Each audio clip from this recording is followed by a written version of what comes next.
Bom dia, eu me chamo João Ricardo, estou aqui para apresentar a primeira parte do meu trabalho de conclusão de curso, que é sobre o dimensionamento e análise estrutural de uma manga de eixo para veículo fora de estrada.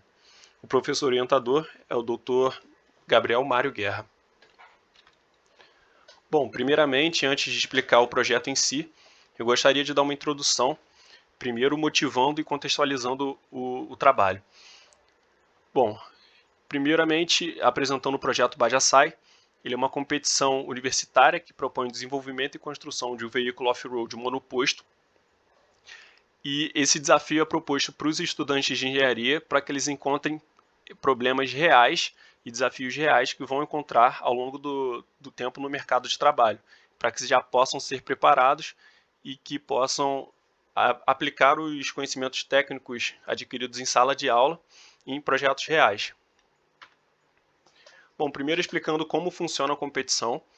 É uma competição que atua em todos os níveis, regionais, nacional e até internacional. E os carros, os projetos são avaliados de acordo com esse sistema de pontos, onde são avaliados do início ao fim do projeto. Ou seja, são avaliados relatórios de projeto, análise do projeto dinâmico, apresentações sobre cada aspecto e eventos dinâmicos. Essas apresentações são divididas basicamente em dois núcleos, que são cálculo estrutural, ou seja, como foi feito o cálculo estrutural do veículo para que ele seja seguro e para que ele seja confiável ao longo do percurso. Powertrain, que é o sistema de transmissão, suspensão, direção e freios, design e ergonomia, além do sistema elétrico. Como eu comentei, são analisadas todos os aspectos do projeto.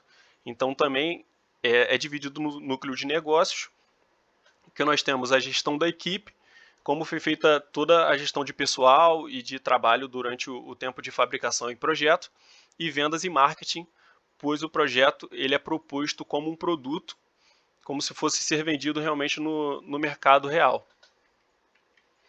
Além disso, nós temos os eventos dinâmicos, que somam essa quantidade de pontos mostrada na imagem à direita, que são eventos relacionados à aceleração, velocidade máxima, frenagem, tração, Super Prime, que é uma competição direta entre dois veículos, a suspensão e a manobrabilidade, além de um enduro de resistência, onde os carros rodam pelo maior tempo possível numa pista acidentada, até ou finalizar o tempo de prova, ou o carro não conseguir mais se locomover devido a algum problema técnico.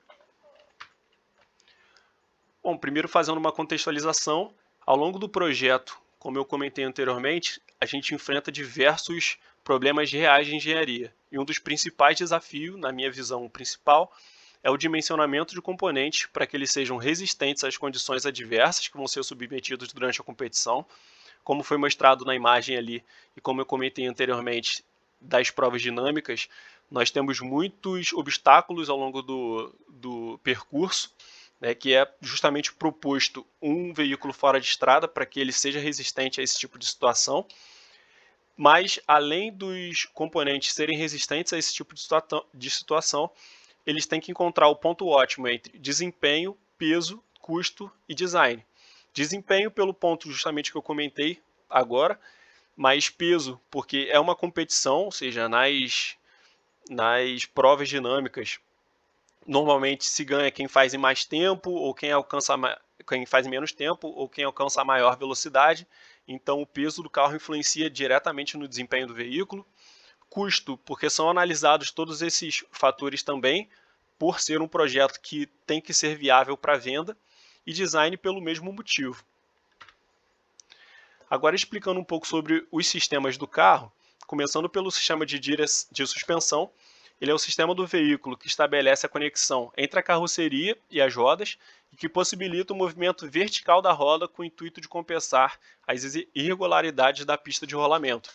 Ou seja, o sistema de suspensão ele é responsável por absorver todos os impactos que chegam na roda e passar o mínimo disso para o piloto, para que ele se sinta confortável e seguro ao longo do trajeto.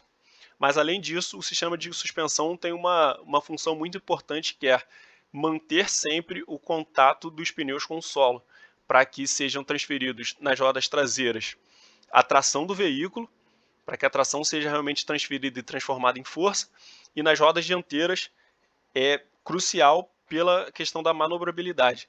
Se as rodas do veículo não tiverem um bom contato com o chão, o piloto pode até perder o controle do veículo, né? Então é uma questão, além de relacionada a desempenho, também relacionada à segurança.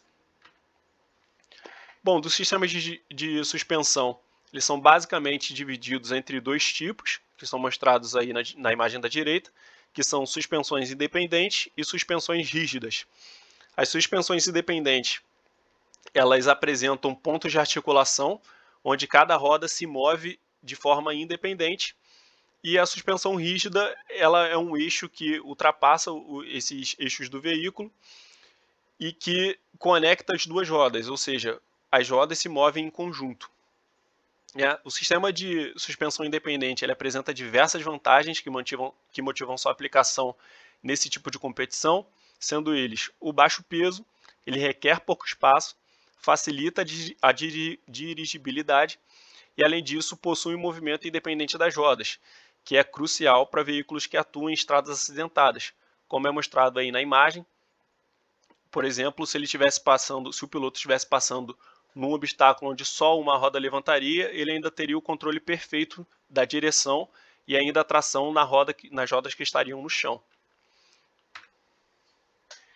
Bom, e o sistema, ainda dentro do sistema de suspensão, os sistemas utilizados pela maioria das equipes é o sistema de suspensão duplo A, que também é utilizado pela equipe Tufão Bajasai, que é uma geometria composta por dois braços transversais que são conectados por juntas parafusadas nas mangas de eixo, que são justamente esses dois componentes marcados como A na figura.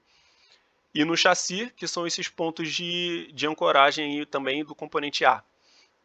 Além disso, um dos braços ele é responsável por fazer a ancoragem do conjunto de amortecedor e mola.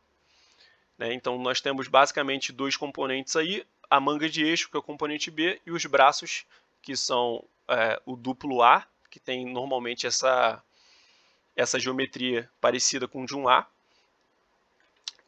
e são basicamente esses dois componentes. Bom, agora explicando um pouco mais sobre a manga de eixo. A manga de eixo ela é o elo entre o conjunto de roda e pneu e os braços de suspensão do veículo, sendo responsável por sua digeribilidade, estabilidade e comportamento. Como nós podemos ver aí na imagem da direita, a manga de eixo ela é extremamente importante porque ela reúne os 4 sistemas de mobilidade do veículo, sejam eles aceleração, ou seja, a mobilidade do carro pelo sistema de transmissão que entra na manga de eixo, o sistema de frenagem, porque o disco de freio e os componentes da pinça, do disco e do cubo de roda são acoplados diretamente na manga de eixo, ou seja, a frenagem também é comprometida.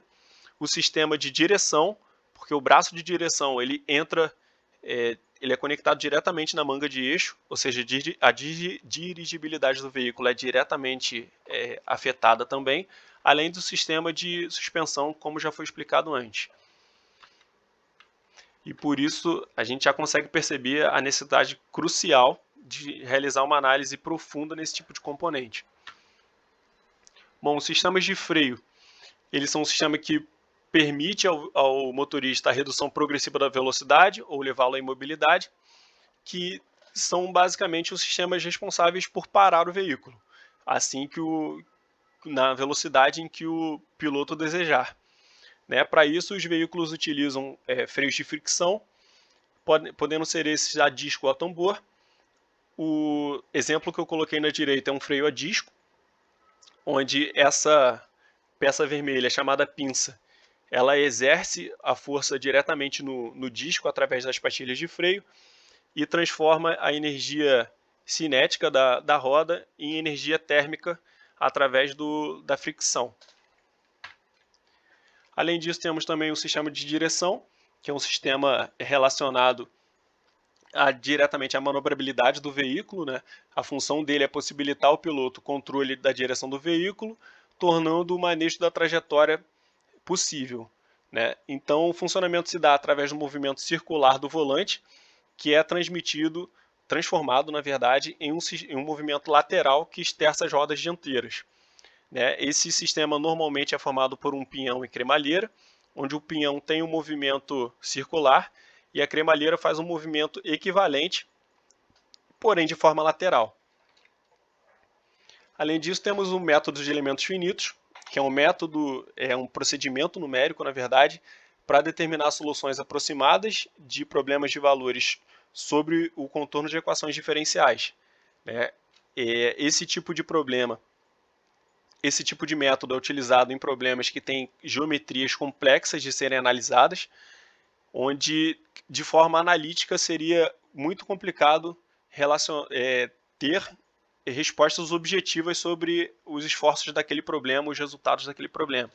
Então, o método consiste basicamente em pegar geometrias complexas e dividir elas em pequenos pedaços, que são esses elementos, e para cada pedaço desse, como são elementos mais simples, a gente tem equações já clássicas e bem determinadas, sem precisar de fazer grandes simplificações, e através da conexão desses elementos a gente consegue ter o resultado da análise como um todo, né, do cenário geral. Bom, agora entrando um pouco nos objetivos. O objetivo principal do projeto é dimensionar uma manga de eixo dianteira, fabricável através de CNC, com base nos parâmetros de projeto da equipe Tufão Bajasai. Porque, como eu comentei, os parâmetros de projeto são muito relevantes. Esses pontos de ancoragem da bandeja, do sistema de suspensão, do sistema de direção, influenciam muito na performance do veículo.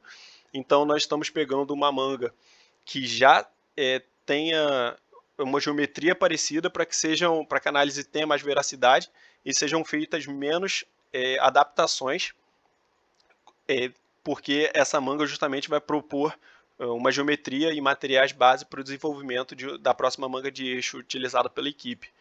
Né? E como objetivos específicos, nós temos determinar os esforços compatíveis com o projeto citado, porque por ser um veículo fora de estrada, não existe tanta literatura para se determinar esse tipo de esforços, né? Então são utilizadas algumas adaptações de literaturas para veículos que operam na estrada, a validação de uma geometria base para projetos futuros e a comparação entre possíveis materiais e custos finais do componente.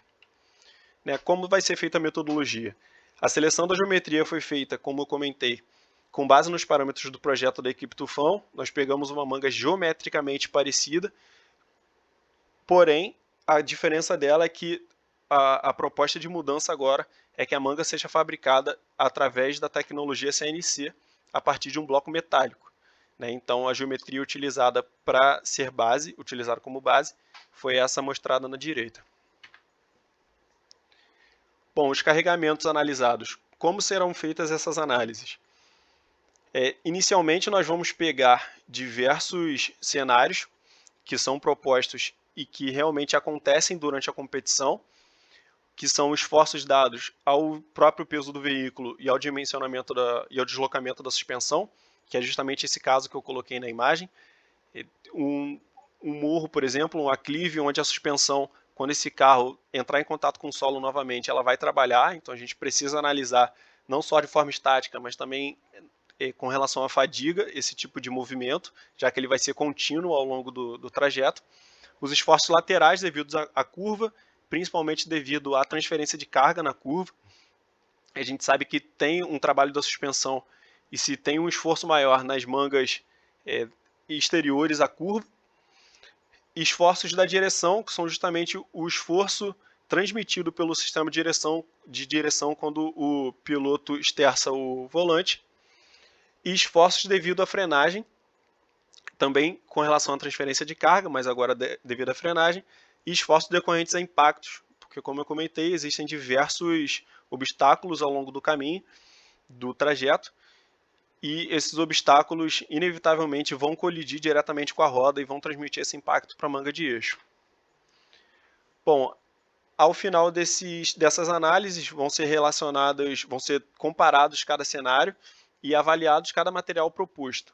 Né? Nós vamos propor alguns materiais, tanto alumínios quanto aço, para justamente comparar a resistência e a confiabilidade do componente, de acordo com as propriedades mecânicas do material, e o custo de fabricação final do componente, para justamente se comparar o que realmente vale a pena e qual investimento deve ser feito no componente para que seja otimizada também a questão relacionada a custos. E é basicamente isso, gente. Obrigado.